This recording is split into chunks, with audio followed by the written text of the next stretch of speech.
Hello, and welcome back to the Pretty Little Podcast. We're your hosts. My name is Phoebe. And my name is Caroline. And today we're going to be chatting about all things reality television, celebrity gossip, and normal people gossip. So, Phoebe, I thought we could just start with any normal people gossip you might have to share. Oh my God, sorry. I don't think I have any. You have no normal people gossip to share? No, not at the moment. I don't believe so. That's kind of annoying. That's kind of why we have this podcast, though. To talk about those things. Well, I have normal people gossip. What? Oh, okay. It's about our mom. You tell me. It's about our mom. Oh. So, Mom, you guys, Mom is obsessed with Benson Boone. And this couldn't have come at honestly like a worse time for us, for me personally, because my timeline was flooded with like Benson Boone is kind of Cringe. Kind of a living, breathing ick. Ah! Did we just say that? Mom just turned off the podcast, by the way. So now we're free to say whatever we want. Mom literally called me. Well, she had been texting us. Earlier this week, it was the first text she sent me, and she also texted me separately. She texted Caroline separately, and then she also texted us together about Benson Boone. And then she called me later that day. She claims not to talk about Benson Boone, but that was the first thing she brought up and just about the only thing that we talked about on the phone. And she goes, if he starts dating Jennifer Lopez, I don't like that. And she is too old for him. To be clear, is there a threat of that? Where is she getting Yes. it? Wait, okay, you're going to have to update me because I don't know about this. People have been saying, and Mimi and I clocked it when we watched the Grammys live, the way that she is looking at him. I don't know if they were actually seated at the same table the whole night or if this was just for his performance, like when he got up from the seat. So I don't know if that was actually his spot or her spot. But the way she is looking at him as he gets ready to sing is like, you're coming home with me.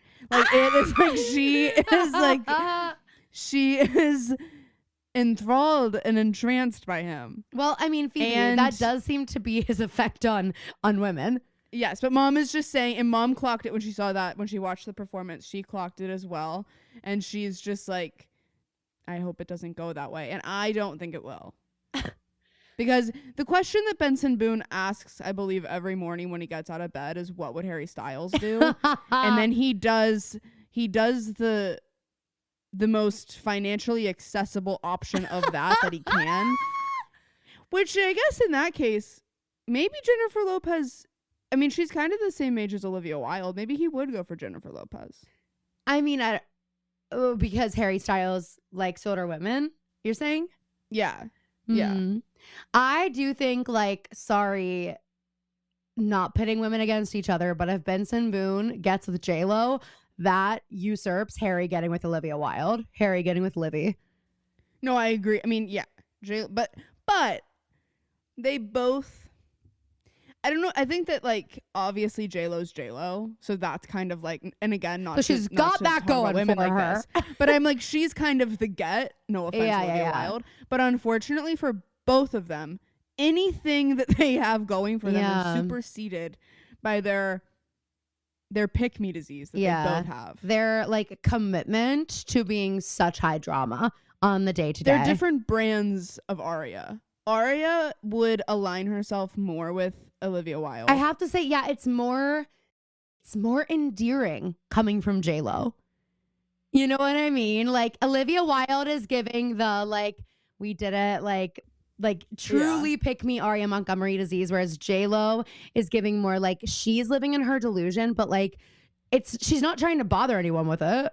And she's not like being annoying. She's just like, this is the greatest love story that was never told. And maybe there was a reason it was never told, but like I have to tell it first to figure that out. There's an earnestness to J-Lo, and it's just like, which is not actually, I don't think that's really an adjective that people would typically pull out of the hat to describe J-Lo, and but it is true. That's why they listen to the Pretty Little earnest. Podcast. That's why they listen to us, because we're making the points that people just aren't making. People are just not saying it, but now we've said the truth of the matter is, maybe people aren't saying them because we're just wrong, which I think is what a lot of people who listen to us would probably think. Phoebe, shut up. That speak for yourself if you're going to be saying insane shit like that. Yeah, so Mom, you might have to fight J-Lo for Benson for BB, but it is funny. Like, I saw this tweet that was like, okay, but it is happening. We're not being mean. Benson Boone is doing almost exactly what Harry Styles, like the outfits, it's actually down to the shoes. It's like Benny, you're not noticing this? All these Benson Boone stands will respond putting pictures of Harry next to other people that look like they've inspired Harry. The difference is, it's like Elton John. Those are stars from like the 70s. So it's kind of like a refurbished version of something that we have nostalgia for and something that was iconic of another day. It's like we didn't have an Elton John. We didn't have a Mick Jagger. So we see Harry pulling from that time period. Benson Boone, it's been 3 years since the album came out. It hasn't been 30. So like I think there hasn't been enough. We don't need another Harry Styles yet. Be Benson Boone. There's a difference. Just be you. Hey, BB, just be you. I just think there's a difference between like, being inspired by and emulating someone and just being a straight up copycat. And like, I just am not team copycats pretty much across the board. Like down to the, as Phoebe said, be you. Doing. Just be you. Well, can Harry Styles do a backflip though? Well, okay, the backflip is definitely Benson Boone's thing. Okay. and I'll give him the backflip. So maybe instead of wearing the join Cirque du Soleil. Yeah, go out for the Olympics. Do so, or even better yet, just make your whole thing being like an acrobatic pop star. Just be you. Just be you. Go on tour with Pink. Go on tour with Pink. What? Why did you say that? You know what Pink does on her tours. Okay, yeah. Well, don't say that as if I'm like seated at every Pink concert. But I won't speak ill on Pink. Like I'm not educated enough on what Pink is doing at her tours to speak on this, frankly. Wait, you absolutely should be. That's a piece of the culture. I know what she's doing. We have had this exact same conversation. Like you've explained it to me. I do know. That's why Benson Boone should go on tour with her. What she's doing. They're doing the same thing. No, they're not. Well, actually, no, they're not. Kind of. They actually complement each other in a great way. No, she is suspended in air by like cables. He is suspended in air by sheer will, by sheer aerodynamics and belief, and belief in himself that he can stay up there that long to do a backflip. I don't know. I think I just cracked something. Can you imagine if he had fallen? I don't want to even say it, and I'm not like saying it would be funny. It wouldn't be funny. But like, what if he tried to do the backflip and like it went horribly awry at the Grammys? How sure do you have to be that you can clear it to do it at the Grammys? Did you see his American Idol audition? No. Is that where he's from? Yeah, but I don't think he made it super. He's like one of the people that like we talked about on the Thursday episode. Like, sometimes the people that don't win have a better career. Farther. Yeah. And I think that's what he's experiencing. But when he got all of his yeses, he did a bunch of flips. And I do just want to say, if you like Benson Boone, that's awesome, and I love that for you. It's not that it's just we're pointing out what people have been saying. I mean, Cammy really likes Benson Boone. Like when I came home over break, she was like, because she's never really been like a music girl. She doesn't really listen to music. So it's always like she will always, when she finds music that she likes, she's excited to tell me or talk about it. And she was like, I found this guy Benson Boone. Oh my God. I really love him. And I was like, it's the same people that like love the song Die With a Smile. That's why it's the most streamed. It's about to overtake Dance Monkey as the most streamed global song. I do not get it. I do not like Die With a Smile. I don't hate it. I'm sick of it. Fine. And maybe I don't put it on. It's like with the Benson Boone stuff, it's like I just have heard it too much. Don't wait. I want I know, you. I'm a little bit like, Mom, you never heard him? Mom, you never heard it? Like it's playing. Okay, this is everywhere. Let me see if I can pull up the text Mom sent me about Benson Boone. Well, and then they're read the in the texts chat.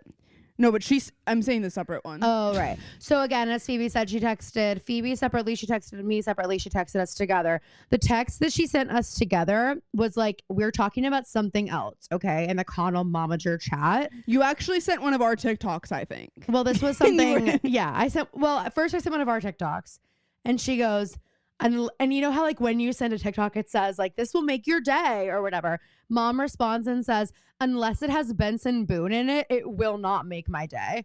Oh my God. That's an insane thing to say. But before that, she sends us a text saying, also, I'm literally obsessed over Benson Boone. Why aren't y'all? 3 question marks. Why didn't I know about him? Now that I can't answer. I do not know why you didn't know about him. Mom. Yeah, I agree.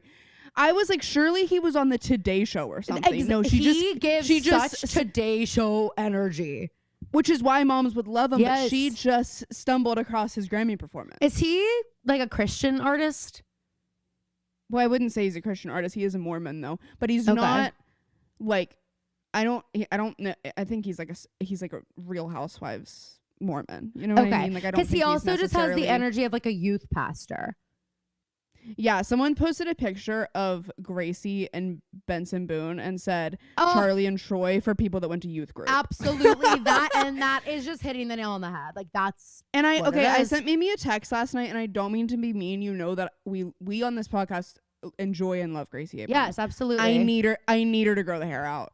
Oh my God, why? I like it. I'm so tired of the bob. I saw a video of her yesterday, and the way that the bob fell on her head, I was just like, she looked so much better with long hair. I don't know. I can't, at this point, I'm like, she'll never go back. Like, it's just, I can't even like imagine her at this point being who she is with long hair. And these are the sort of things that we talk about on the Pretty Girl podcast. I know that Senorita Awesome didn't necessarily have a bob, but she has the energy of someone who would have one. And this is coming from someone who had a bob for a long time. Well, not by your own choice, though. We all had a bob, but I was chill with it. Well, I wasn't. Let me tell you. I was like, I wasn't. I didn't care. I didn't give a shit about what my hair looked like. You're like, it's gonna be under a fedora. It does not matter. hey, do whatever you want. Take me to the beauty school and let them go crazy and just try out new things, because it doesn't matter. I'm gonna be in a fedora at all times.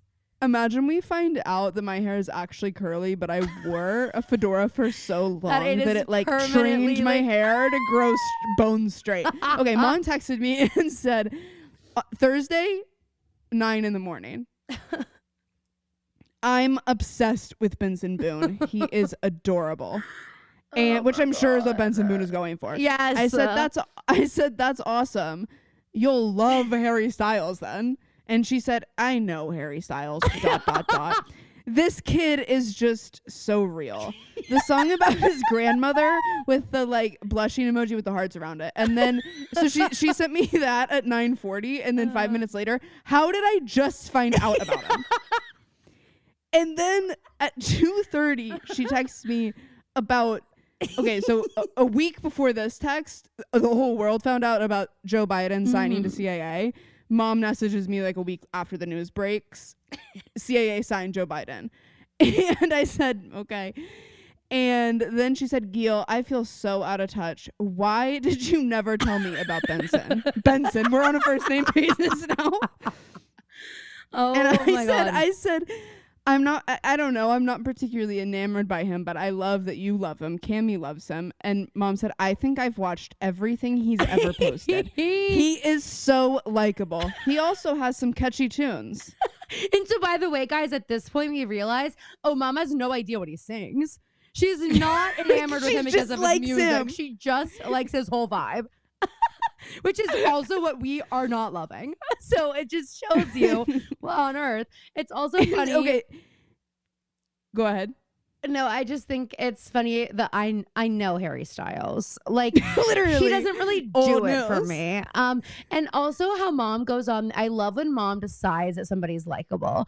And I can think of like specific people that I'm like, this is such a win for me personally when Mom's like, I just think he or she is really so likable. Well, it's like she doesn't love the Kardashians. She never has, but she does. But she says that Kim Kardashian especially, they're so real, and she says they're likable. she'll be like, she's really likable. I remember like she would say, anytime she said it about like my stars, you know, like someone that I was loving, Miley Cyrus, I think is one, who like went on a talk show and mom was like, oh my God, Miley is so likable. And so it's just such a feather in my cap when somebody that I love and champion, mom also decides is likable one day. And the most recent one that I've added in my collection is not actually Benson Boone, but Pete Davidson. Mom texts the whole family, I believe, a video of Pete Davidson talking about getting his tattoos removed, like laser tattoo removal, and talking about how painful it is and telling people to think long and hard before getting that Game of Thrones tattoo. And she sends it and she's like, oh my God, ha ha ha, pulls out that direct quote, like sends it in the message. And then she's like, he seems really mature. He's really likable, which is just never what I thought I was going to hear her say about Pete Davidson. But then I also realized that the reason she sent that video is because she wants me to not get tattoos anymore. And it's like Mom, whatever. Mom, the plan was never for Caroline to get tattoos like Pete Davidson. No, I'm not gonna get a Game of Thrones tattoo. Don't worry. You got one tattoo and mom saw like visions of your body like completely covered. Like it's crazy. And you know what? I will say something live on air. I do not think this is going to be my last tattoo. The one that I have, I probably will get more. But I am never going to be getting... Once you watch Game of Thrones, you'll understand that I am like Khaleesi, and like Khaleesi, I have my dragons across your back. I'm just not gonna get that tattooed on my back. You're gonna have it written in Anthony and Kelly's handwriting. Like they each take a word because they're my dragons. Because they're your dragons, of course. Yeah. The thing though that's so funny is that I have to be a little bit of a hater for Benson Boone though, because this is so funny, and this is where I'm like, I don't even think I brought this up to mom, and I won't. Because I just don't want to like break her. But like this kind of shit makes me not really like him. So some girl makes a TikTok and she tweets this. This is at... Not some girl. She's so funny. I don't remember her name though. Well, but she's not just a random TikToker. I didn't see the TikTok. I only saw the tweet. So I don't... I didn't see like it's her that Caroline face. girl. Yeah. Her name's Carolina. Her username on Twitter is Carrot Lime. She just was like a random account to me on Twitter. So I didn't see the video. But she writes, I made a TikTok saying he was coming for Harry's nachos, and he found my Insta to send me this. You can't even call a man unoriginal anymore because of woke. And Benson Boone finds her Instagram. Why not just message her on TikTok, by the way? Yeah, I did wonder. I wondered about that. Finds her Instagram and messages her. Maybe there's different... Are there different rules on... I've never tried to DM someone. I'm not like... I don't know. But, I mean, I'm sorry. At what point do you not get distracted when you're going from TikTok to Instagram to look for the girl? Like, I get distracted and I forget my purpose, and then that's actually a blessing. He messages her. That's what I take issue with more than the actual Me message. too. Like, it's like creepy behavior that you went and, like, you were so pressed about this. You know how many things that I've been pressed about that I have not gone and, like, tracked the person down somewhere else to say something to them, like, and that's saying something. Okay, I'm vindictive with two very specific exceptions. What? Of people that you would hunt down. Who? I'm not going to say their names on this. Well, podcast, but I need to know. But they're integral to the fabric of it. But they know who they are. But they absolutely know who they are. Well, they don't listen to this. Well, we don't know that. I do. No, you don't. No way they listen. I hope. Hey, guys. Do you guys know who we're talking about? You do. Hey, you do. you know who you are, and you do. and even if you're not sure, but you think it could be you, then it might not be you. But just to be safe, think that it is. So Benson Boone's message. What a sad video to post. I hope someday when Harry comes to the Grammys, you feel fulfilled. Hey, by the way, Benson, he's been to the fucking Grammys. He's like, I don't know who this Harry guy is. You guys keep comparing me to, but I hope one day he makes it like I did. Okay, he like he has to say that because otherwise it's like, okay, you know who he is and you know that he's worn those exact outfits. Right. Okay. So I hope someday when Harry comes to the Grammys, you feel fulfilled. But in the meantime, I genuinely hope you get all the good feelings in the world from tearing other people down. Have a nice day. All the best. Like, that's just a message you never needed to send. And it did the opposite of what you wanted it to do. What makes you think that the girl who made the video making fun of you isn't gonna then screenshot this and make fun of you more? Like, come on, Benson, know your audience. So, Mom, that I had seen that right before I get all the like, I worship Benson Boone texts from our mother. And I was just like, oh, I have a bad taste in my mouth now. And I'm also sick of his songs, but I only know a couple of them, but it's just their grocery store songs. I only know that one, the Beautiful Things song, which I actually, These beautiful things that I got. When it started going, and this is something that I think a lot of people that come from TikTok are going to have to start balancing, which is like, with Lizzie McAlpine, it bothered me initially when she would like try to distance herself from TikTok. Like there was one song that went especially viral, and she said in interviews, "I'm never releasing that song." And it's like, I really like that song, though, and that's how a lot of us found you. And it kind of feels like turning your back on your roots. But like I remember, like, and also I feel the same way about Beautiful Things as I do with that Sailor song. Yes. What's her name? Gigi Perez. Or it's whatever. like I like it. I like it. And then I think about adding it to my playlist, and then there's something about it that I'm just like, I actually don't think I like that song. And then it's like played over and over again, and then it's just like an oversaturation. And then they like certain people will lean into it, other people like are able to use it as a tool, not an identity, which I think is something that we're gonna have to discuss in the future. Not us specifically, but us as maybe society and culture. Anywho, so that's really all I wanted to say about Mom and Benson Boone. Do you have anything to add?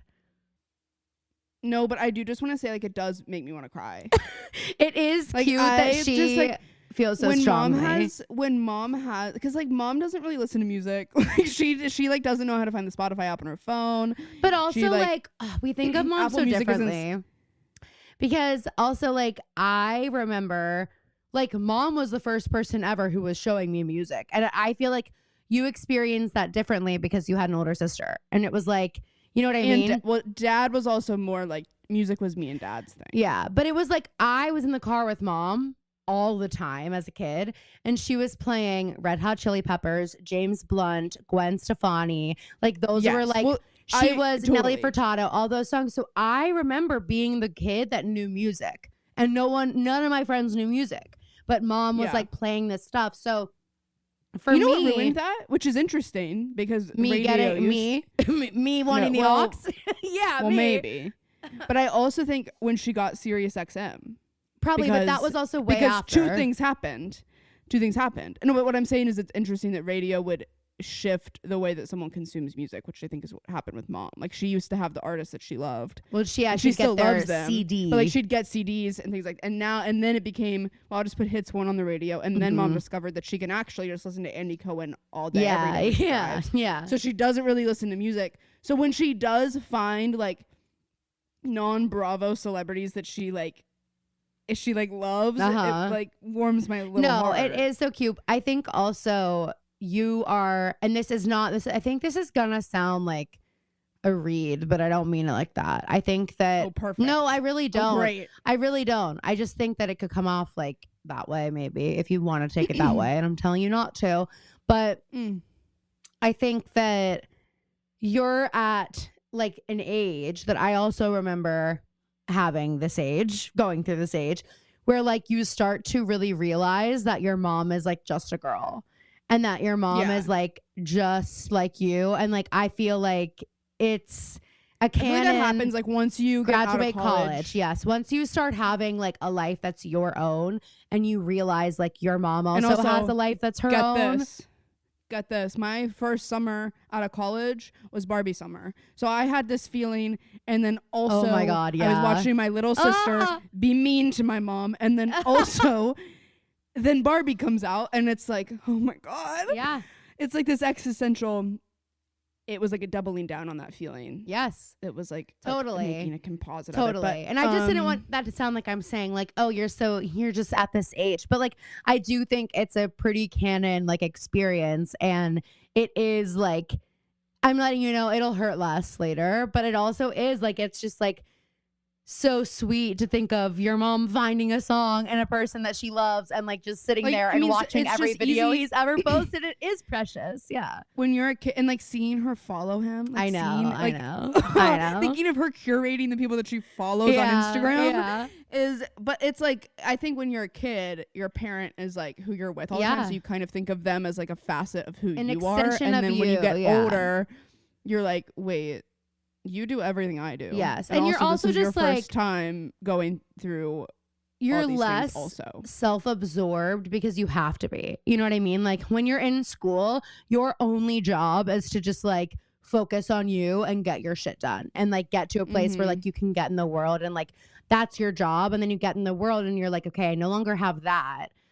And I'm not as focused on me all the time. And it's like, not in a selfish way, just mean like that is how you're supposed to be. That's what that time is for. And then it's like, oh my God, I get in the world and I think about, and it just feels so different. I totally know what you're saying. Well, I am wondering if you've seen any of the Build-A-Bear marketing lately. Girl, no. Okay, well, I mean, I don't follow Build-A-Bear, but this did show up. Like it was promoted for me. Phoebe, I don't know what's happening over there, but they are promoting something called Build-A-Bear After Dark. And it's like for adults. And it's like a sex thing. I don't know. They're Oh my God. I just decided I don't want to talk about it. I just decided I actually don't want to talk about it. Well, good news for you. This is a democracy. You know what? We both get to talk about things you want to talk about. You know what's on the agenda that I'd actually rather talk about is I want to know what I have some suggestions means. Well, I'll get there, but I just do think it's important to know. I need everybody to go to the Build-A-Bear page because it's not a separate page. They're like introducing this, and it's a video of a Build-A-Bear like in not lingerie, but like kind of. And just go look right now, okay? And it's like, and I was like, okay, the marketing team like went a little bit crazy with this one. Maybe it's just a joke. It's just funny, but it does seem very weird to make this kind of a joke with a brand that is very much a children's brand. And then I see it's actually not a joke. They are releasing a sector of Build-A-Bear called Build-A-Bear After Dark. And it is like, I'm pretty sure, celebrating the things one might be into in the bedroom. Like, I think the outfits you can get the bears are like, I don't know, bondage? Wait, I don't see it. No way. Shut the fuck up. No, Caroline, no. we find out that Caroline actually dreamed this up. No. I'm like, is dollar signs? Yes. She's a cougar. Well, I know it's strange, but it's not, it just isn't what I was picturing. Did you finish watching it yet? The Bear Cave. Does it not make you like a little bit scratch your head when you see that on the Build-A-Bear page? Yeah, a little bit for sure. And so then you go to Build-A-Bear After Dark, which is a real thing. Bear Cave After Dark teddy bears. You can get a cuddly cougar. And it says you are about to enter. You have to say, okay, it says the Bear Cave is filled with unexpected collabs and unique plush gifts intended for shoppers 18 and older. And you have to confirm your age before you go on the site. That's so crazy. I mean, there must be a need in the market that they are needing to fill. And I guess Valentine's Day is right around the corner. Not this one that says, it's a little cat that says, I proper fancy you. I mean, that's funny. Some of them are not like weird, but a lot of them are. It is weird. I think that's interesting as a principle. It's weird. Yeah. Yes. Romantasy book club gift set. Book boyfriend. I don't know. I mean, it's just weird. And also, if it's just going to be that stuff that's like your book boyfriend, why do I need to tell you how old I am to enter your site? Yeah, weird. It's weird. Okay, but you want to talk about what Anthony's grandma said? Yeah. I had brunch with Anthony's grandma and his family yesterday for his grandma's birthday. We went to the Original Pancake House, and it was hilarious. So we were sitting in this booth. It was as if we were in our own private room. I want every booth to be like this. They lead us back there, and it was like... That is... and I don't go there I haven't been there in a very long time, and I'm not really like a breakfast person, so I'm never like, let's go there. But Mom and Lily love it. Yes. But I do remember going, and it's very lavish. Yes. It's like a Cheesecake Factory kind of. Well, maybe. Aesthetically. Sort of. Yeah, sort of. I think that's what they're going for sure. The booths, though, they lead us to like the back, like this. I mean, it's as if they're like leading us to the back cave, like in Heretic, that back room where he keeps all the girls. That's sort of like where our booth was.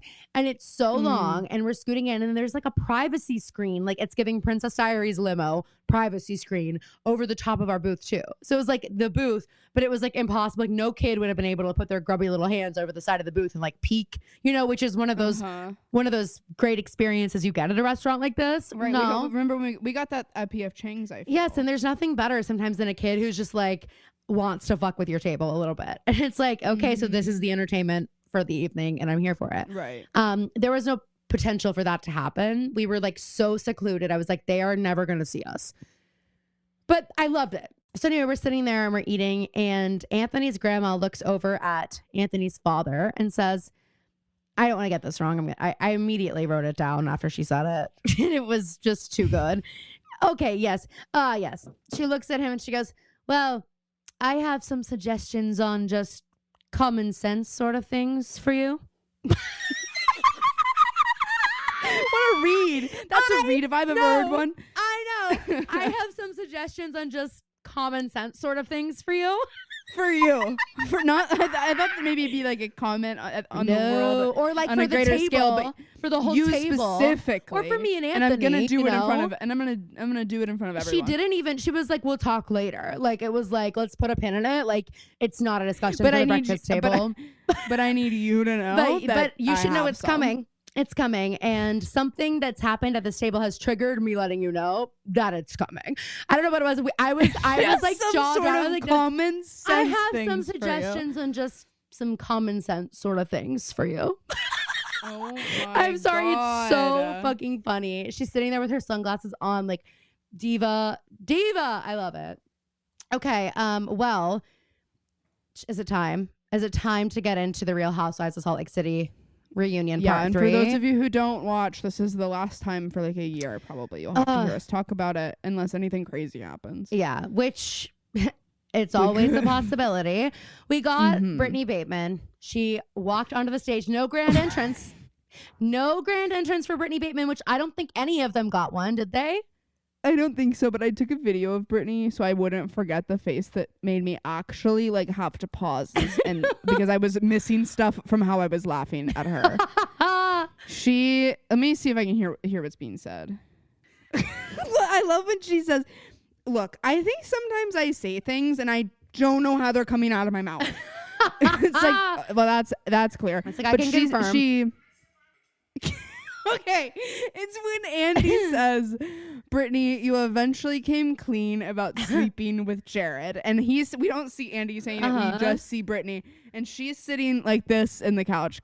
Caroline will be able to put words to it in a second once I do it. Oh. She has her arm up on the couch like this. And she's looking at Andy and she goes,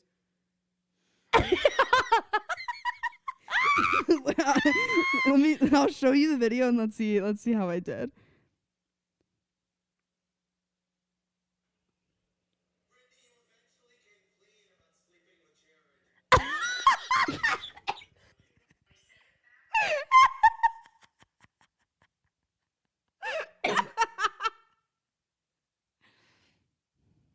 Oh my God. Diva down. Oh my God. The cough will never go away. Oh my God. Sorry to sneeze now. Anyway. Caroline is allergic to Brittany Bateman. So as it turns out, I'm allergic to bro. God. Oh, and here we go again.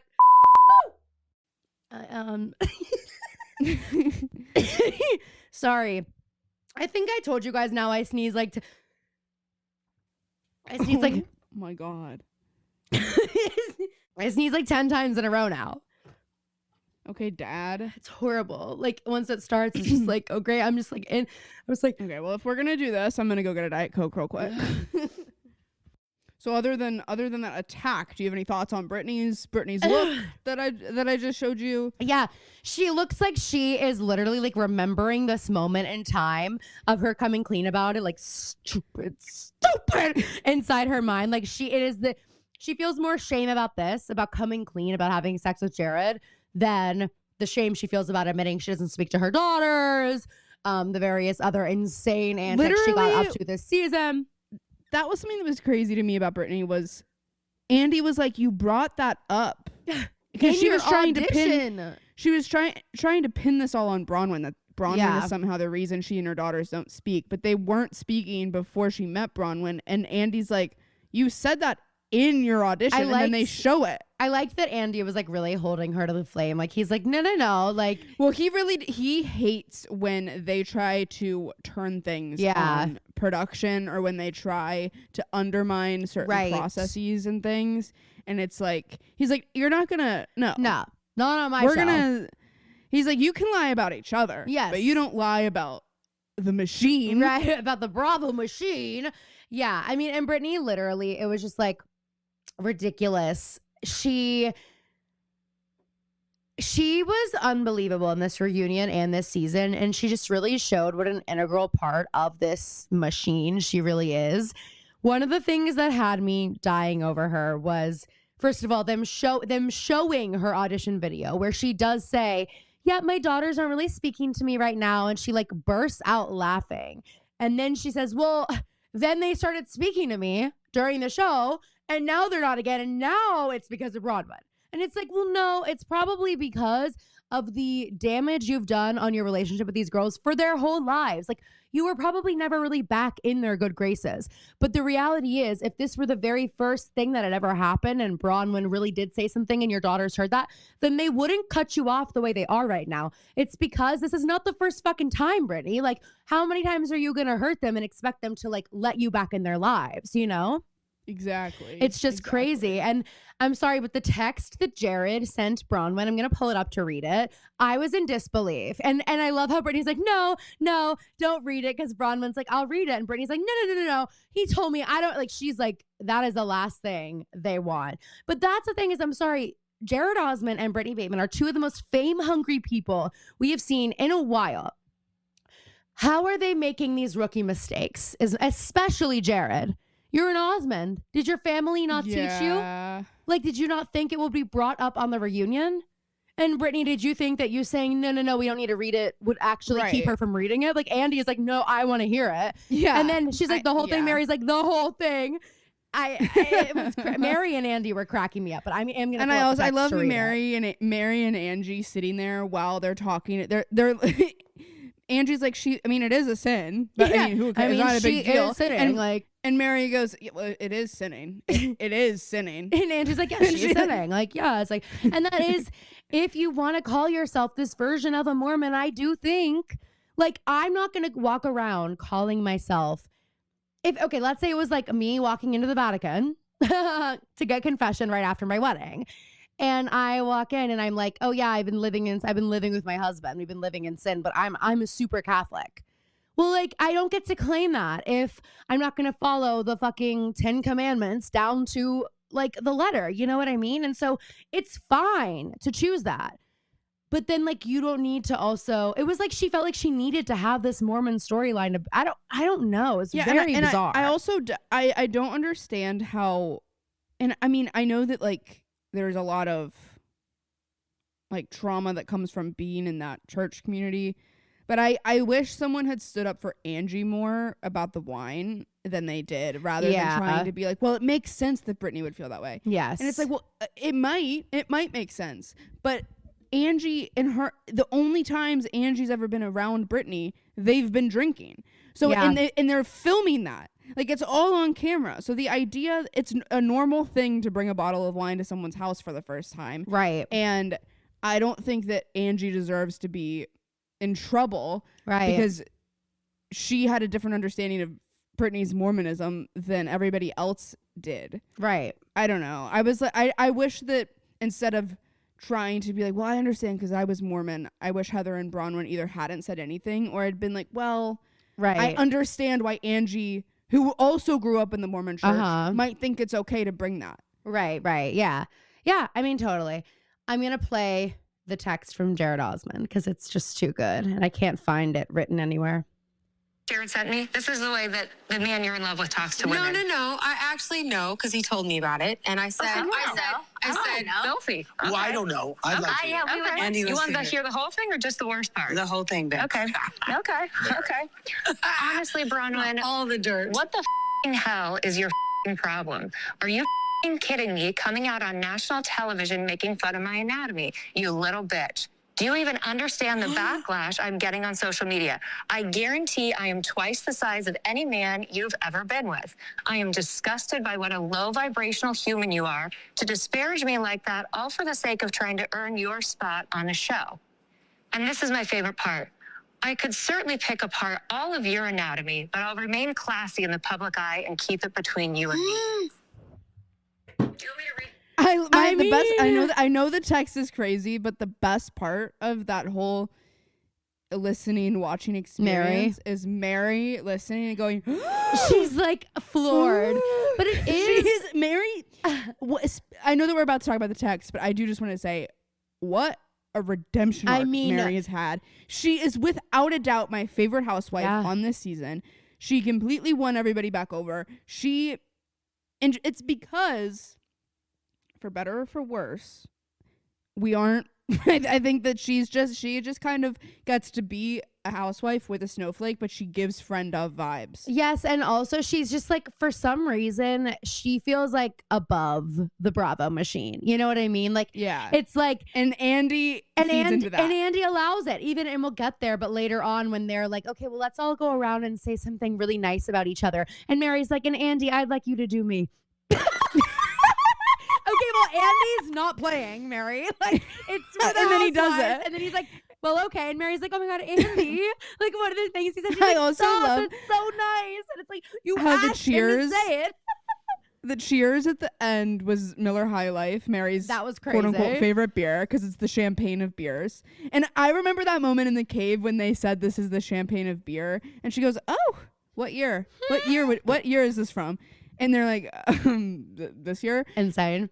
I think the text is crazy. Like, and this also, by the way, the text is a response to Bronwyn saying on the after show that, like, she had heard some rumor that I don't even think Bronwyn said it. I think she just said, like, he wasn't very gifted or something. And then I'm pretty sure Whitney Wild Rose, I could be totally wrong, but I think she's the one who said, I heard he had a micro penis. So that's what they said. The reality is, like, it's just such an amazing depiction of how fragile men are. Like, I'm sorry, that was enough. Think about all of the things that have been said about these women on this show, online, that they have not answered or, like, done something like this. Like, certainly, you know, there's more to choose from, but it's like, one thing is said about you and you cannot handle it and you fucking go crazy and you send a message like that and you don't think that's ever gonna come up. When you bring up I'm bigger than any man you've ever been with is actually the most insane. You typed that in like, I just can't imagine that. No. And then saying that he could talk about her anatomy. Really, what could you possibly say about Bronwyn Newport's anatomy? Like, what could you possibly say? I can't think of it because she's like beautiful gross, and it's rich just gross. and like, you're just it's so gross to speak to a woman like that at all, but to speak about a woman like that, like to say these kind, like, it's just and the such fact that a disgusting. During this, Brittany was not with him, and then after the reunion, they get back and together. She's like, guys, we are 100% done. Like, I swear I would never be with someone like that. And then literally the producer is so messy, put up the little caption that's like, and as of the airing of the reunion, we believe they are back together. So thoughts on, do you think Brittany's going to come back? Do we want her to come back? How are we feeling? Yeah, I think she has to come back. I think she has to come back. She is reality TV gold. I also think that, well, what do you think of Whitney? So Whitney's saying that she brought up that text because, as Lisa said, the worst thing you could ever say about Lisa is something about her marriage, her husband. So Whitney's like, The game was we were choosing the worst thing we ever said, and that is the worst thing I've ever said about you. And that's why I chose it, because that was the most important thing for me to burn with you. And I'm like, I don't know, because you still brought new information to camera. Yeah, and my issue with Whitney a lot of the time is, and I understand, like, that was the game. But everybody at the table kind of tempered it accordingly. Yeah. So as to not really go crazy. Right. My issue with Whitney a lot of the time is like and I'm not saying this is entirely bad, but I think because she's the one on her healing journey, she can prioritize her needs and her XYZ and at the detriment of the people in her life. So like you might have needed to say this out loud to quote unquote burn it, but that doesn't. So sometimes you don't get to do things that you need to do. Well, and also like sometimes you don't get to like do that. You don't get to, but it was important, and that's the thing. It seems disingenuous. I don't think it was actually needed for you to burn it with Lisa. And also, you Lisa wanted to be messy known. and bring it to camera. And I would respect you more if you were honest about your motives, which you never are. It all comes back to your healing journey, and I don't buy it. That's the thing. Just like I am saying that Lisa Barlow cannot take accountability, and it is making me like her less and less. Like, I started this season such a Lisa Barlow stan and like would go so hard in the paint for her. I'm ending this season feeling like I honestly am so exhausted by her. Like the constant inability to take accountability, to look in the mirror, to just say she's fucking sorry. Like it's exhausting. And it's like, okay, well, Lisa, how are you supposed to move forward filming the show if you're burning the bridge with fucking everyone on it? Like you're not going to be able to even, and it's just getting old. It's not entertaining anymore to hear Lisa Barlow. Well, I have been fucked over but so many times by all of you guys. I literally have. I'm a kid of six. I have 6 kids, and I literally could have been trafficked, and my parents wouldn't have even known. Like that was insane. Why did you say that? Like it's just like the way that she will just bring it back to Lisa Barlow and how much worse she has it than everyone else. But the thing is, Whitney does it too. Like. Whitney also takes no accountability. I know you're on your healing journey, and I'm sure there's a lot of accountability honestly, there, but it's not showing up here on set with these women. This is a crazy comparison to drop, but bear with me. I can't wait. It's kind of like the relationship between Carl and Lindsay, because Carl was the one doing the work, going to therapy. So he was able to cloak a lot of his, in my opinion, mistakes and shortcomings and things that I disagreed with like, well, I'm on my journey. But like his therapy and his sobriety was a tool for him in a lot of ways that I think like made it so that he didn't always have to take accountability, or he could like in a more disguised way attack. No, I do Lindsay see what you're saying. Wasn't going through. She has always been the louder, more boisterous, the less self-aware one. So it's like when you put these two people next to each other, Lindsay's the one that looks crazier a lot of times, and a lot of the stuff that she did, like Lisa, is unforgivable and like bad objectively. But because it's more in your face, it's easier to point to her and say she's in the wrong more. And because it's the same way with Lisa, and then with Whitney, it's like it's harder to the things she's doing wrong are not as in your face. Yeah. I want to give a little bit of credit to Lindsay because she and Carl were in couples therapy for like their entire relationship. So she was in therapy. Totally, yeah. But you know what we talked about, the way that Carl weaponized that. I'm gonna speak. No, I know. I think that what I'm saying is like, when you're sober, similarly to when you are the only one in the group who's going to therapy, it comes off as like, well, out of all these people, they should act the most logical. You know what I mean? Right. So I think what it is it's like, okay, well, we're in a house of people who are blackout drunk. And the one person who isn't, and who's sober, and who's waking up and working out and like meditating and all these things, we should take them more seriously because they should be thinking straighter and more clearer than the other people here. So they seem a little bit more whatever, or you're less likely to believe that they are crazy because, well, they're doing this work and we can see it and this other person's not. Whereas like for Whitney, I feel like she's one of the only people, probably besides Bronwyn, who's like really in therapy and like really on this healing journey. So it's like, okay, well, she should have this self-awareness and this like emotional intelligence to be above all of this. So it's harder for the audience to want to make her take accountability because it's like, well, when you put her next to someone like Lisa Barlow, who has absolutely zero self-awareness. No, I know. I'm saying I think that like, I'm just building on what you said because I agree with you. And the only reason I'm just saying Lindsay you said it in a way that made more sense than how I said it. It's just like, yeah, I think it's like, well, out of all of us, Whitney should be the person who isn't like, succumbing to the drama, but she still is. Like, that is still who she is. And just because they're going through this very public sort of journey on the self-betterment journey doesn't mean they are perfect, and that there aren't other areas that like once they finish this area, we're ever evolving. We always have to be choosing new areas of ourselves to improve and work on. And like, that's something that Lisa Barlow is not even going to start, but Whitney might not expand past where she currently is, like, I guess, you know. I agree.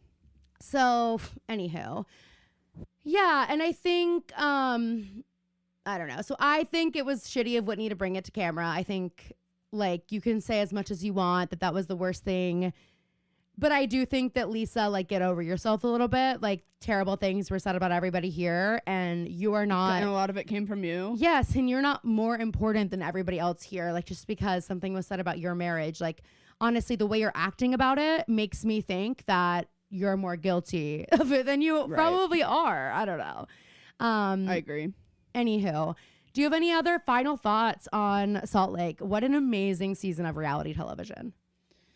I know, they really put in the work. And I think that the thing about them is that they really, like, I think that it's like they're severed. It's like that when they're on the show, it's like they're innie, and then when the season's over, it's they're outie again. That's a great point. And I bet a lot of them feel like that, like on these reality shows. Right.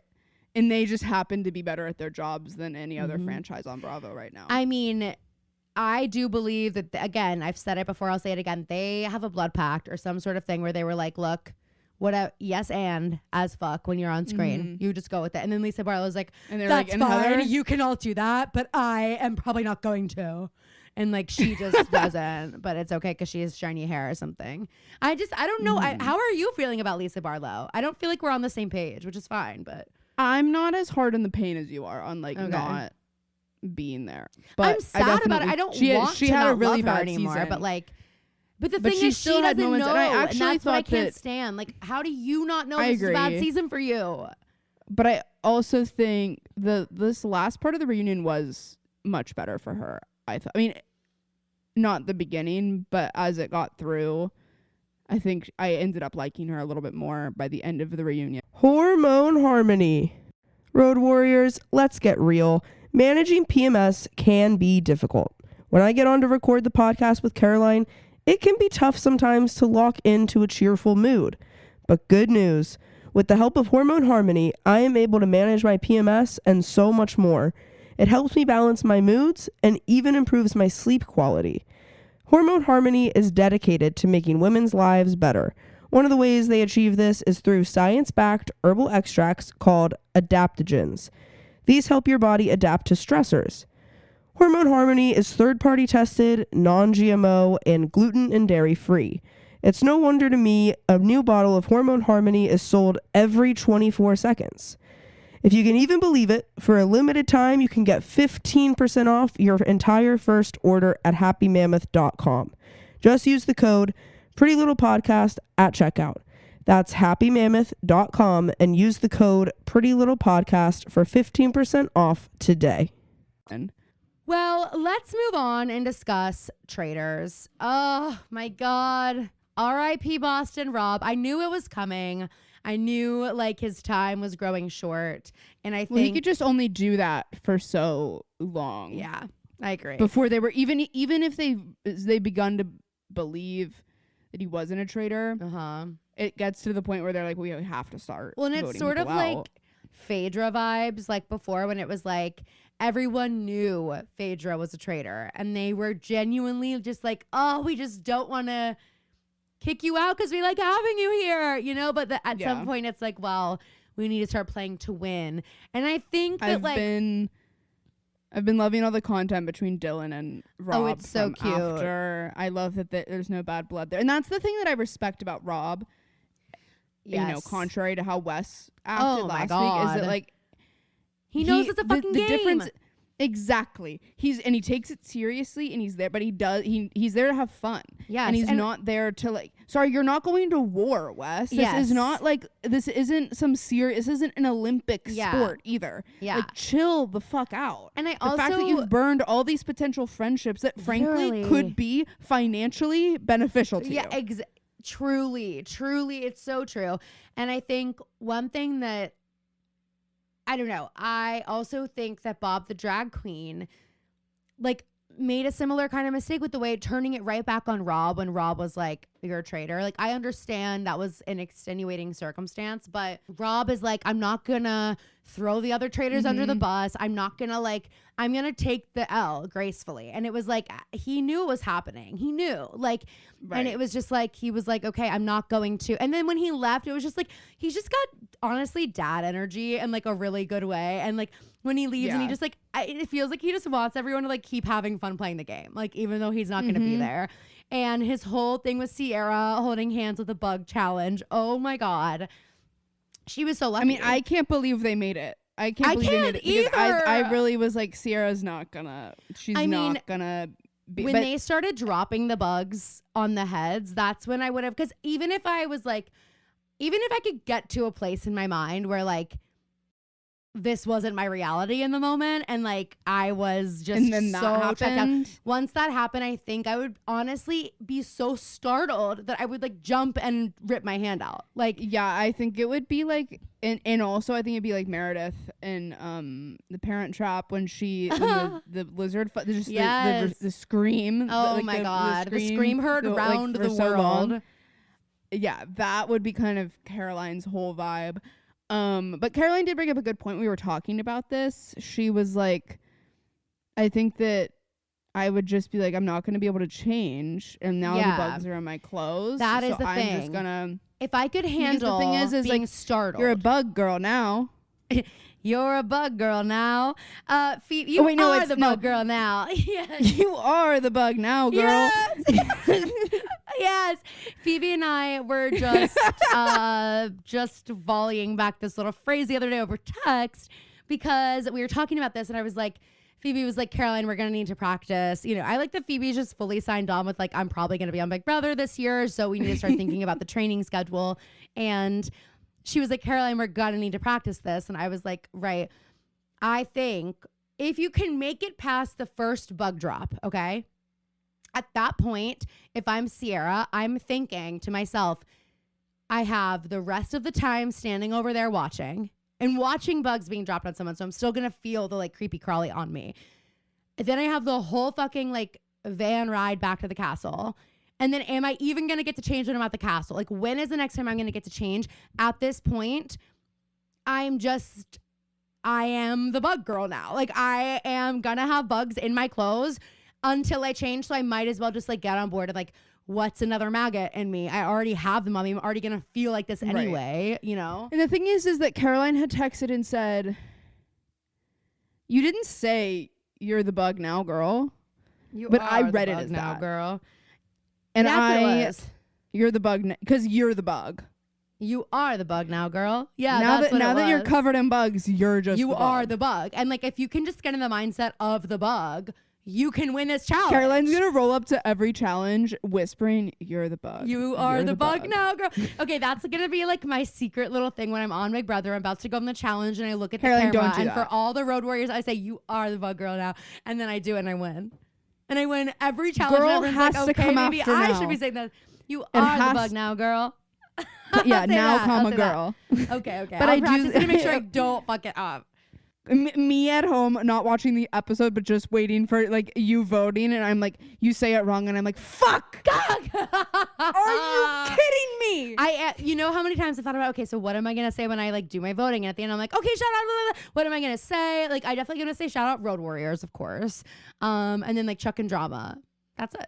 Just kidding. I'm just joshing. But everybody in your life is a road warrior, and that's what made Cam so likable. Was that Cam shout just out to my had dogs at the crib. Right. It was like, okay, it's a blanket statement. I feel like I felt the love from Cam every time. Last night, I was like, Anthony, I was in bed with Anthony and we're going to sleep. And I was like, Anthony, what if I get cast on Big Brother? Are you going to be okay with it? And he was like, let's just cross that bridge when we Which is, by the way, I was like, some of us might be speaking differently to Caroline's face, but most of us are having that thought. We're like, and we're just gonna let Caroline keep walking on a treadmill, okay, but we're all like kind of. Caroline's we're all walking on a treadmill, and that means standing still. No, you are walking on a treadmill, and we're all like, okay, well, we can't even see the bridge yet. We're not even like, there's no car here to pick us up, so we're all just gonna like sit. No, but we're here with you. No, that is not what you're doing. You feel it too. Stop lying. Stop lying. But I am. But at my core, I am like, let's cross that bridge when we get to it. And let me be clear. So am I. So am I. No, you're not. However,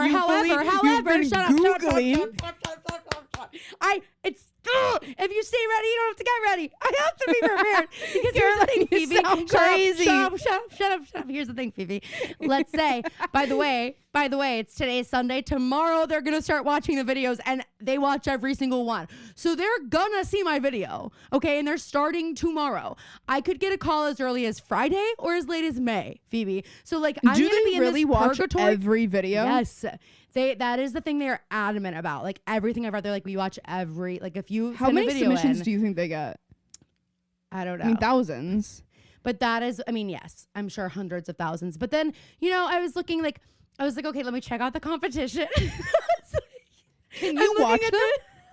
No, but I was looking at the comments on like the casting director's Instagrams. They're like, I'm going to win. Just submitted my video. Like, I am the next winner, Big Brother.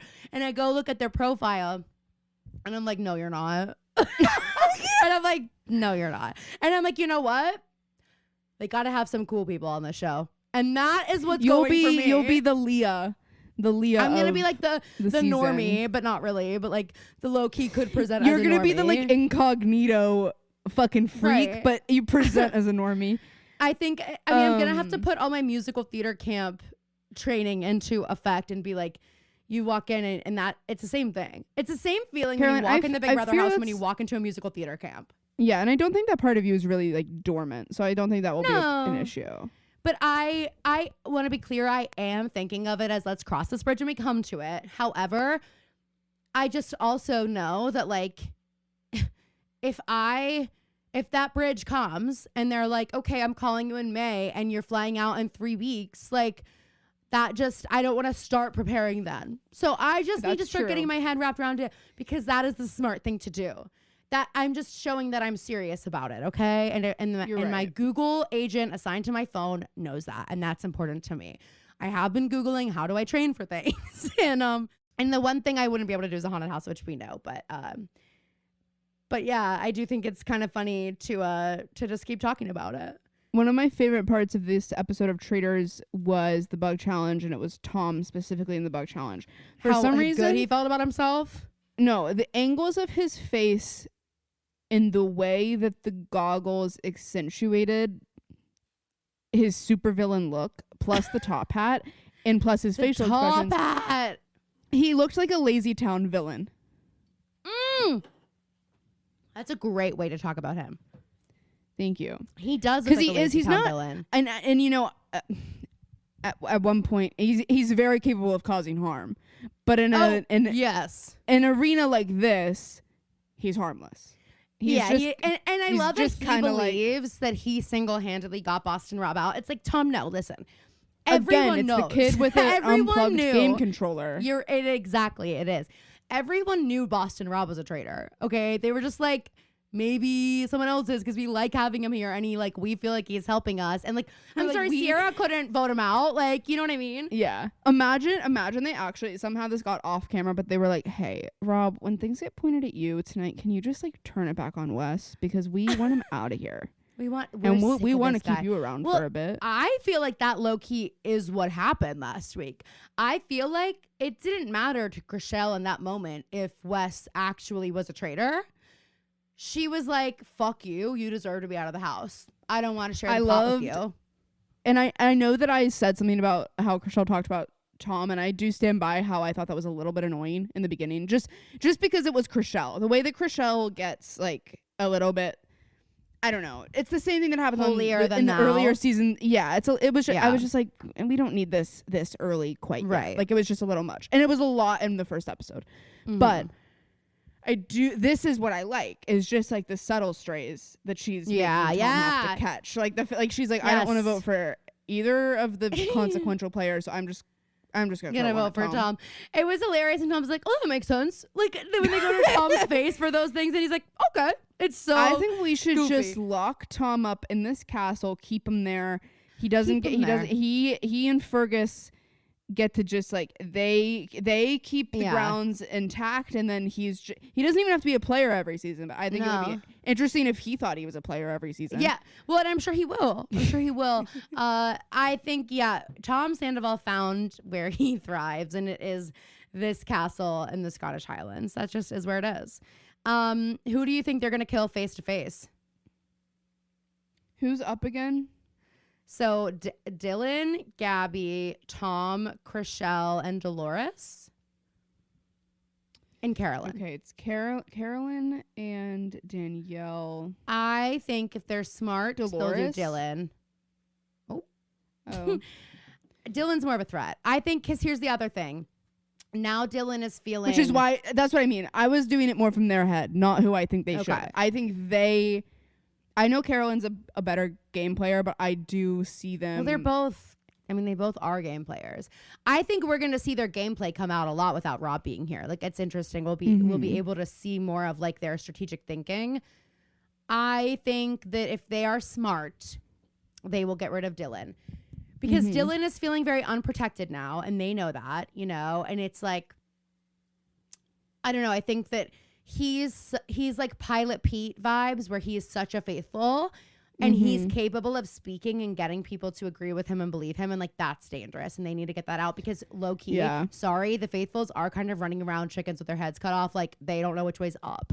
They're low, the Bambis. I love you guys. We're not working with a whole lot here, so they need to get out the people who It's gonna be so interesting to see who becomes the target now that Rob is gone, because they're truly not suspecting Danielle and Carolyn at all. And I think they're suspecting Danielle a little bit. Yeah, but not, I don't think in a way that they're really taking seriously. But now that Rob is out of here, as we're saying, I think they're going to have to look at them more. Yeah. I think a lot of attention was on Rob, and that's going to be moved a little bit. Summer House starts this week. I'm so excited. I am so excited. What did you think of Craig on Watch What Happens Live? Okay, first and foremost, I'll start with a positive. I thought he looked so hot. I've never been more attracted to Craig, actually. No, he did look really hot. I was kicking my feet. I was like, he looks so good. I love the length of his hair right now. His outfit looked good. He looked, I don't know. He looked really good. And Craig is really handsome. And I've always thought that, but I love his smile. I know, and I like when he's not fully smiling, and it just kind of goes to the side, and he does a little smirk. Yes. He's so cute. Anyway, other than Phoebe is actually blushing right now because he is so cute. And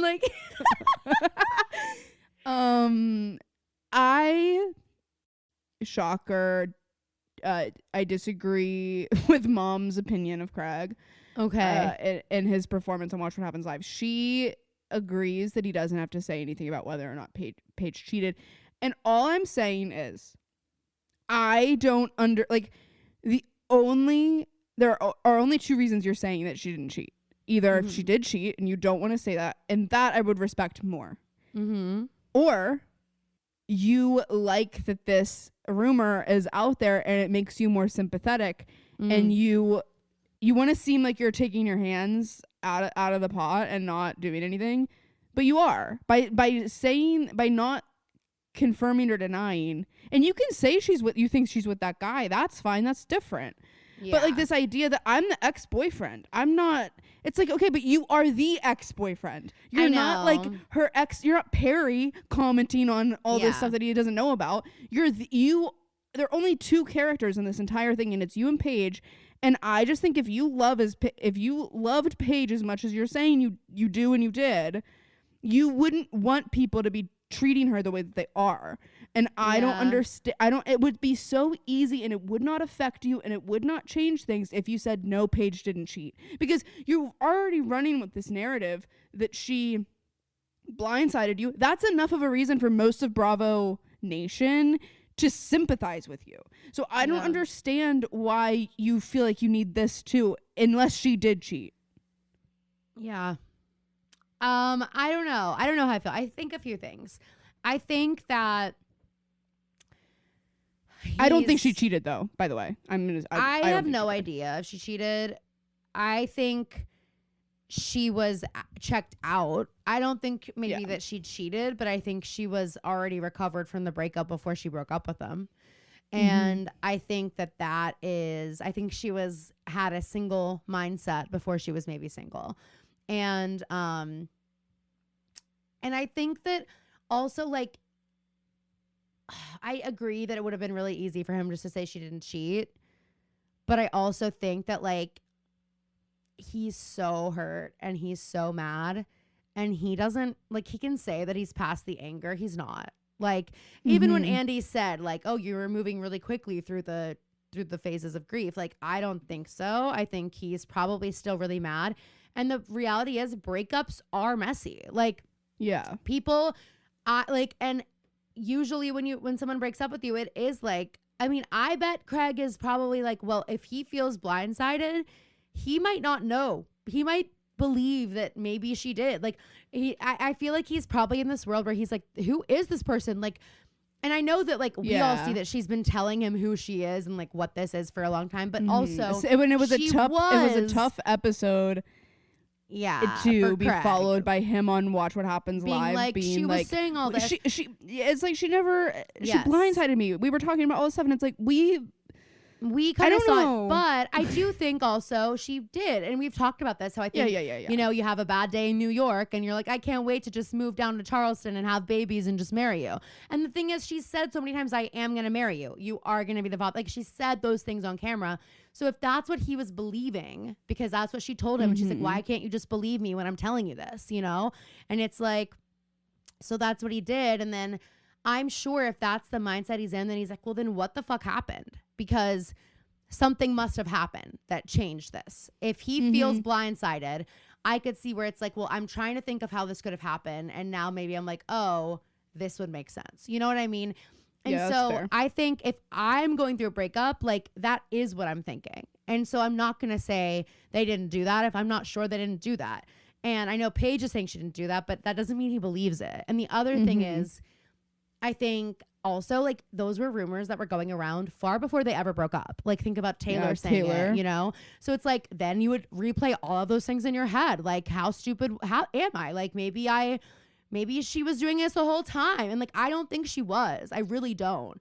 I'm only putting it from his perspective, how I can see where he would get there and, like, react like that. And the other thing I think that I kind of do agree with is, like, it's just not his job anymore. Like, it's not his job to protect her anymore. She broke up with him. Like, it's just, I don't have to anymore. Like, I don't owe her anything. You know what I mean? And, like, I do agree. I guess I just feel like that, and I get it, maybe he's just trying to live in his power, but I just feel like the way he talks about how he felt about her, I don't understand why he wouldn't want to just this can be the last thing that you do, but just I think there has to be a part of him that is like, you still want to protect her from, like, the last thing that you can protect her from. I don't know.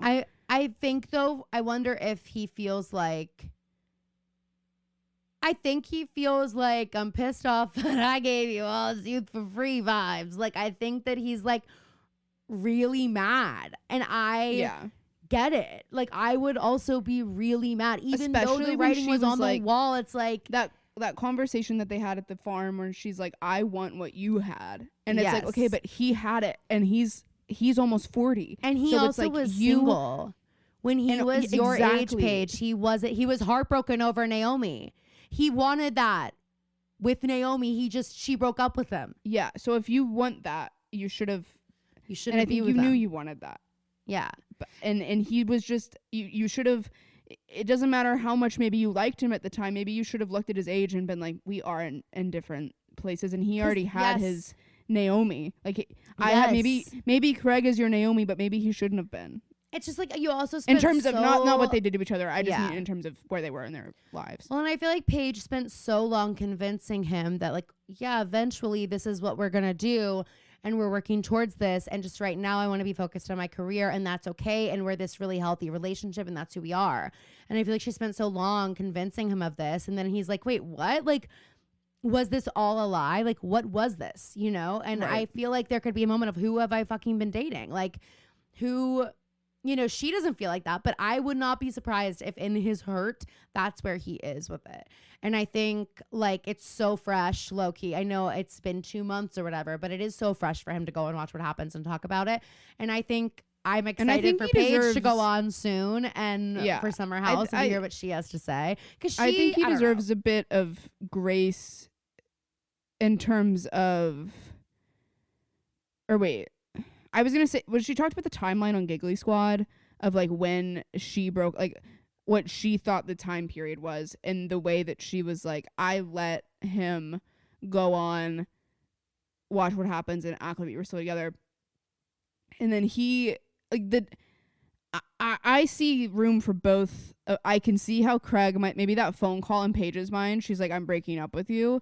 But maybe she was like, I think we need to have a conversation. Maybe she didn't say it in a way that really nailed it. Right. And because she was also at that time saying that they were together. It's not, because I'm trying to remember. Well, and also, I think she had a live show and she said they were together. I also think and why did I want to bring that? There you was something spent that she Thanksgiving said together, and 2 days later you called him and said, I think we need to break up. It seems like they maybe had those conversations kind of a lot. And there's so much outside noise in their relationship that I'm sure they did, you know? Like, I'm sure they did. And I'm sure she had moments where she felt like bad about holding him in this relationship. And she knew that, you know, she wasn't ready for what he was ready for. And I'm sure she had times where she called him and was like, we should break up because I feel bad about, you know. And so he was probably like, no, we'll talk down. And then him staying in her apartment for a week after that, it's like, that would be confusing for sure. And like, they're still talking and she's saying she misses him, like all these things. So it's like, I get that, but I just think, and I know Craig's a liar, but I don't hold him to lying about that as much. Cause like, it is true. He's like, we have the conversation the next day. I'm on press for Southern Charm. Am I going to be like, oh, I think we're broken up, when like she could it's like the Matt James thing. Like, he shouldn't have made the post right away because Rachel's like, if he hadn't made that post, we probably would still fucking be together, you know? So I think there's a piece of you that's like, I don't know what's going to happen. And the way that their lives and their relationships are, they can't be casual and cavalier about saying things like, oh, we're broken up, because then everyone erupts with the, you know, and then if it isn't true, like, so, but that is the one thing I will say about, they are not the typical relationship. And so I'm speaking about how I feel Craig could feel as if I were just broken up with, like, by somebody, and I felt like that and how I would feel. The difference is they are in the public eye in a way that, like, I think the rule book does change a little bit. And I think that, like, whereas in real life, Craig might not owe anything to Paige, you might be right that in this world they live in, he might. And I just don't.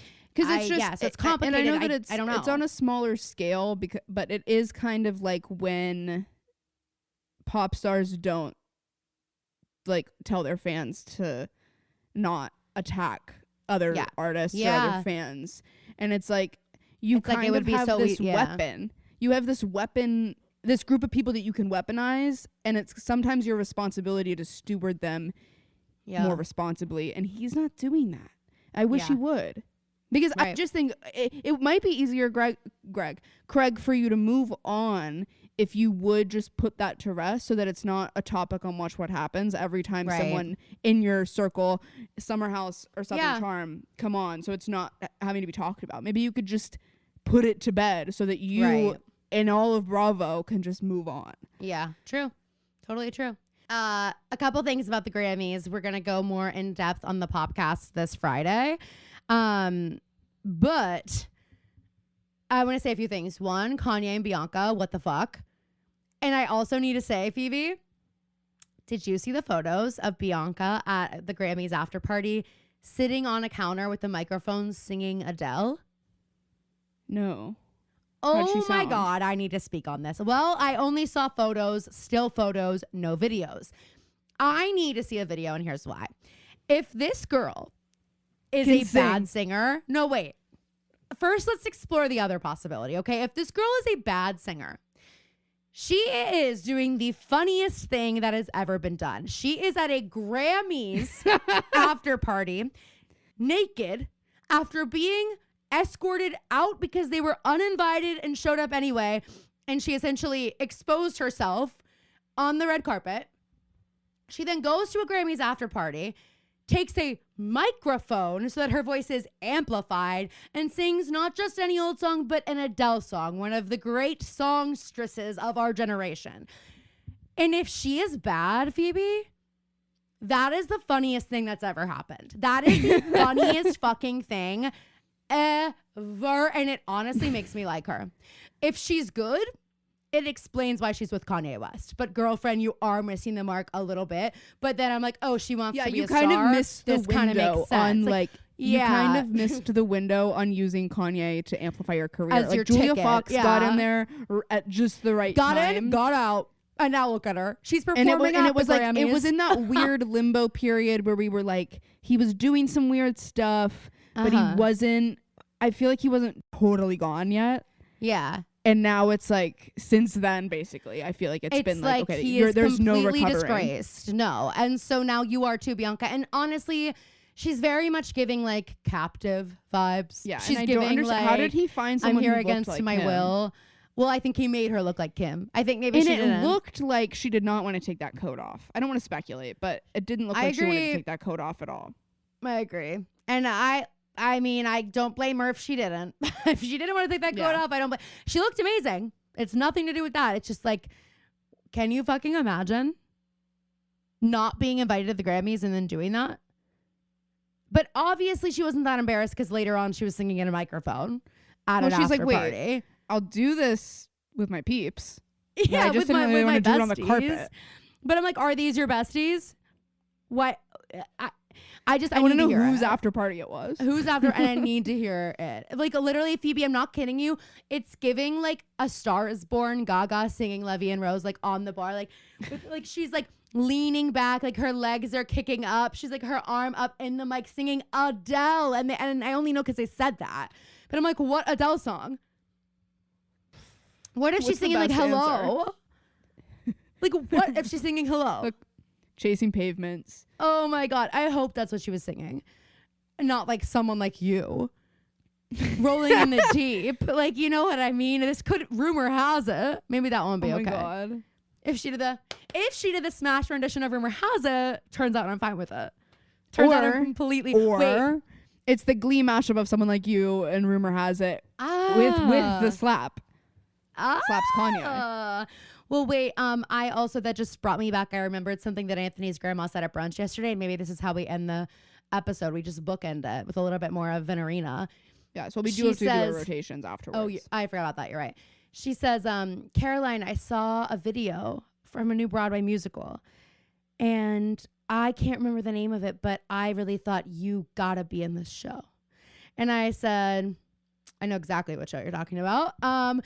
Is it Death Becomes Her? And she said, I think it is. And she's like, there's a scene where she comes and she sits on the couch. And I said, correct. Where she goes, what have you seen of me cinematically? I was like, that has to be it. And I just love that, like, truly my type is, it transcends.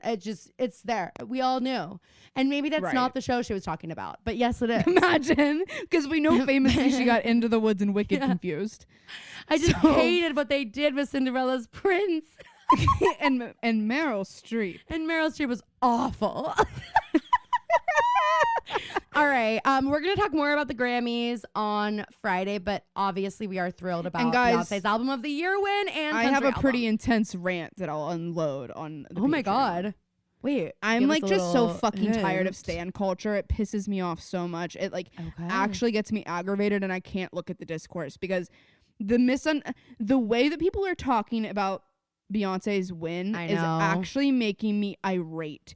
I've had to have some discussions with my students. I've had to be like, if you did not listen to the album, the idea that Billie Eilish deserved that award over Beyonce is asinine, and it pisses me off. And you're watching the Grammys for the wrong reason. Go watch the Billboard Awards. That's what you're interested in. It is not an award for the most streamed album. That is not what it's about. It's not an award for the song that you know all the words to. That's not what it is. These people are voting with different criteria than you and your fucking Crossley record player. I don't want to hear it. It pisses me off. She deserved this award more. It's maybe not out of her albums the one I would maybe put this award on first, but it deserved it this year. It absolutely and she's lost it years where the winner did not deserve it. Right. And whatever. It makes me so mad. So I'll talk more about it on the Patreon. Well, anyway. I can't wait. Now I can't wait. I'm first. One second. Yeah. Let me pull it up. Well, first, just along this vein, is going to be the lovely queen of the beehive, the firefighter, the Shiro, who announced the award. And what I love about it is that it wasn't like they just let someone read the thing that wasn't going to understand the gravity of what was happening here. She opened it. She gasped. And then she clutched the envelope to her heart and looked at Beyonce and stuttered and was hypnotized to a point where she didn't know what she was saying anymore. And she said, Cowboy Carter. And what I just loved about this moment is that she got to have that moment of like, that's so cute, getting to it, and she understood it, and she understood that not only was she getting to hand this Grammy to Beyonce, but also like it's such a historic moment. I loved that. Because that then allowed the energy in the room to be like the way everybody jumped up for her, and like everybody was truly excited for Beyonce in that moment, and probably relieved. Everybody that was like, I don't know, and in the video of Billie crying, stop trying to make that into her being upset that she lost. Everybody was emotional that Beyonce finally got to have this moment, and I'm just glad that Shiro was the person who got to announce it, because she understood it. It was the same energy as when Harry Styles' biggest fan, who was that 70-year-old woman, got to announce that he won Album of the Year. Even though I was upset with that win, I like when they have people who understand it and announce it. So they understand the weight of what they're doing. So her. I should have found her name, but I didn't. Next is Doechii. I'm obsessed with Doechii right now. I know that it'll be a sober rotation. So I just want to, Anyway, I love her. I think she's sober. So I didn't want to. She's not. This is just a rotation of people. A rotation of people that I want to hang out with. Yes. Doechii was wonderful. I've loved her for so long. I'm glad she's finally getting her flowers. That album was incredible. Her performance, what I love about, I really, and we'll talk more about it on the Patreon, but I just liked that every Best New Artist nomination got a moment. This new Grammys regime is really doing a lot of things that I like and made it really enjoyable, and is making the winners were everything was better this year. Yeah. But Doechii's performance was just like so creative. The artistry, the vision. I watched it like 15 times.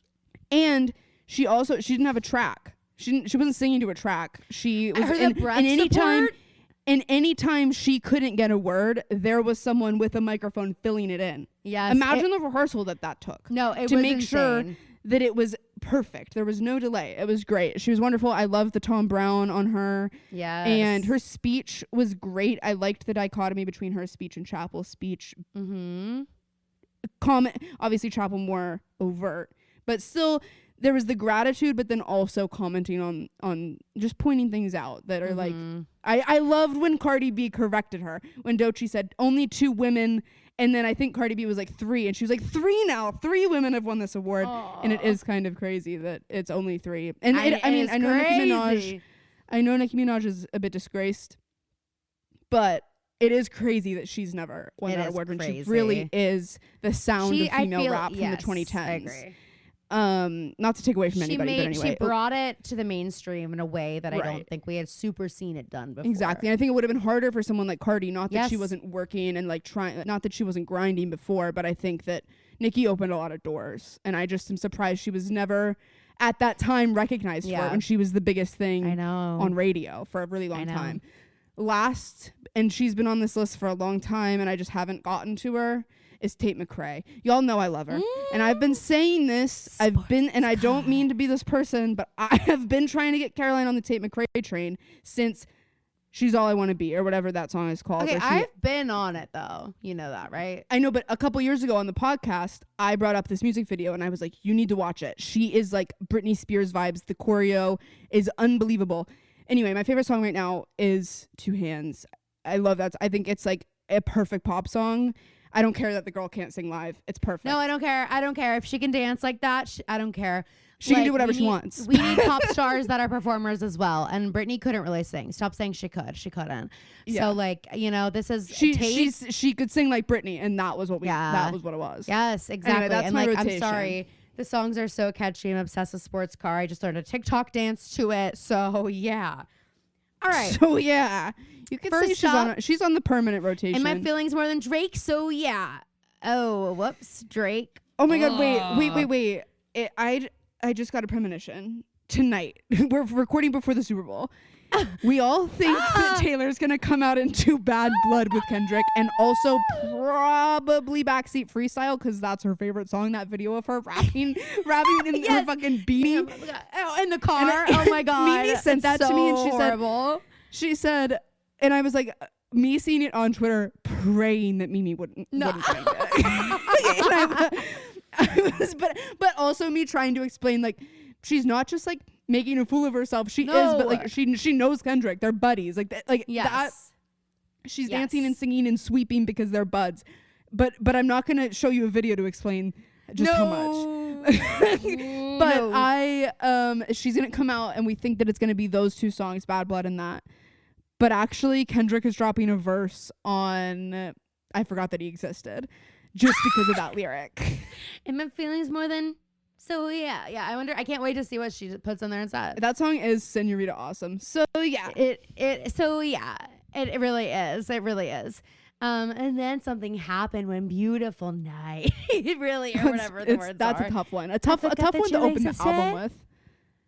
And it didn't. So it didn't.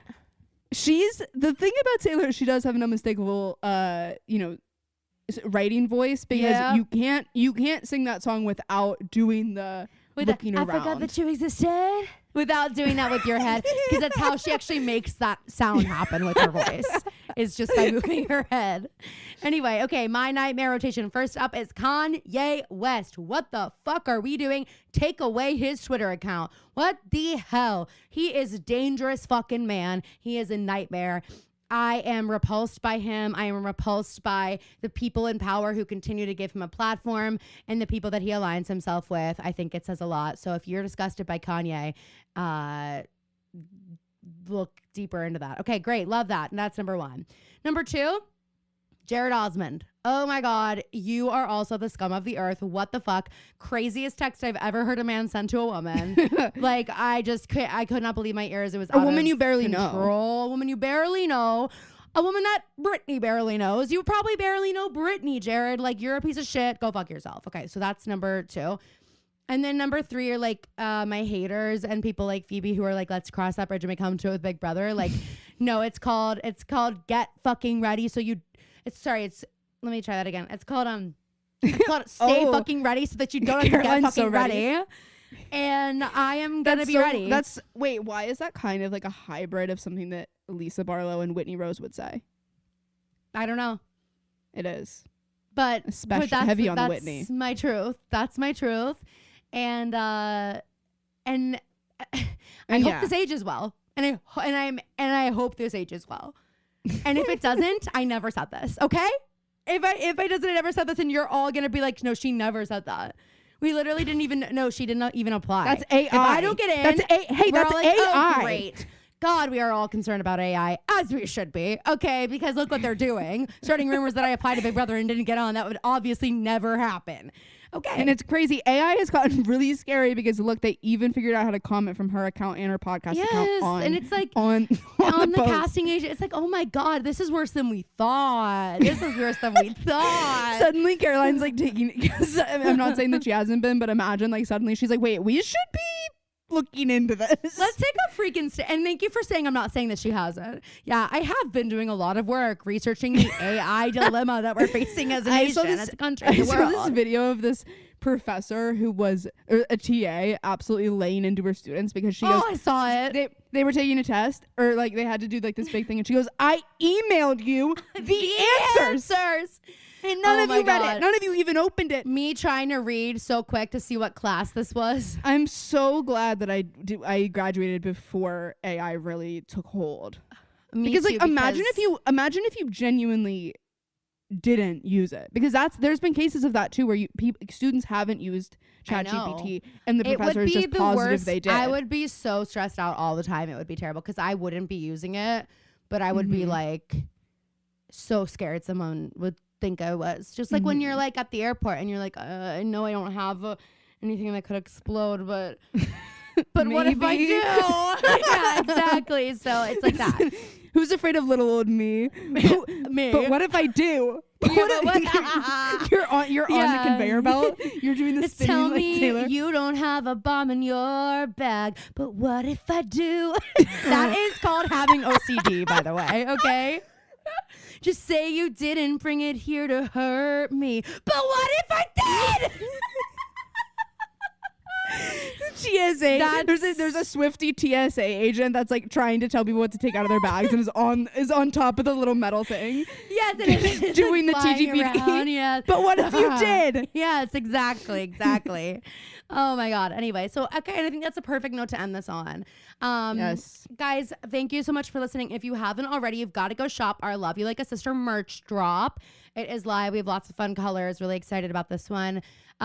Please make sure you listen to our episode on Thursday. We are recapping season 6, episode 12 of Pretty Little Liars, called Charlotte's Web. In the beginning, we thought it was kind of a snooze fest of an episode, but I think you will find that it's not.